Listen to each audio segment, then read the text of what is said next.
Саламатсызбы? Менин суроом бар эле. Өзүм намаз окуйм 5 маал. Жолдошум да 5 маал намаз окуйт. Турмуш курганыбызга 6 жыл болду. Жолдошум дайыма мага каршы болуп келет. Баардык нерселермен мен аны айтканы менен болом.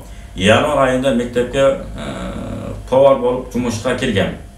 Балдарга ысык тамак берем. Февралдын 20-сында 3 күнгө окууга чакырып аткан. Мен баргым келет, билим алгым келет. Бирок жолдошум жибербей атат. Барсам болобу же жолдошумдун айтканын угуп, иштебей үйдө отурушум керекпи? Жолдошумдун кредити бар, карызы көбөйүп кетти. Мен кичине болсо да жардам болсун деп жумушка киргем. Жумушка да 4 ай жалдырап жүрүп уруксат алган. Кандай болгон күндө дагы артык кылам деп тыртык кылып албаңыз.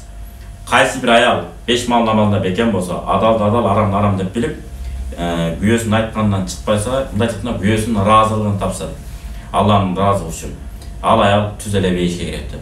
Ошондуктан жолдошуңуз менен жакшынакай кеңешип, аялын укпаган эркек болбойт.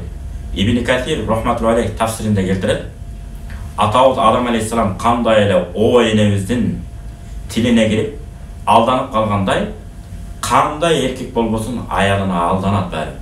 Кээде билбей алданышы мүмкүн, кээде билип туруп деле алданат. Айла жок да, эмне кылат башка? Мунун болор ушул экени мейличи дейт экен да. Көрдүңүзбү? Ошондуктан сиз жолдошуңуз айтканыңыз эле хоп сиздики туура мындай болот. Мен сизге бир аз жардамдашайын дедим эле. Мына бүт баары адал жол менен, болбосо жүрөкөз чогуу алалы. Окууга киргенде мындайраак далбарак жерде отуруп турасыз, мен ошондо чыкып окуп алайын бир жогорку деңгээлде санап сессия деген бар. Ошолор талап кылганда мен ошол шарттарга жооп бере албай, жүдөп калбайын. Бүт санап сессия талап кылган, сез талап кылган нелер бар? Ошолорду толук кантип аткарыш керек, кандай шартта тамактар жасаш керек, үйрөнүп алайын деп атам. Анан үстүнө үйдө отуруп баягындай зери күчтүү болот экен.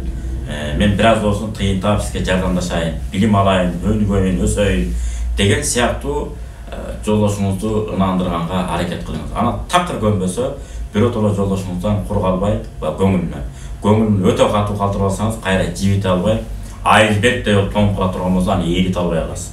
Ошондуктан жолдошуңузду көндүрүп, жолдошуңуздун батасы менен мындайча айтканда, барып анан ишиңизди улантсаңыз жакшы болот. Көнбөсө демек болбойт.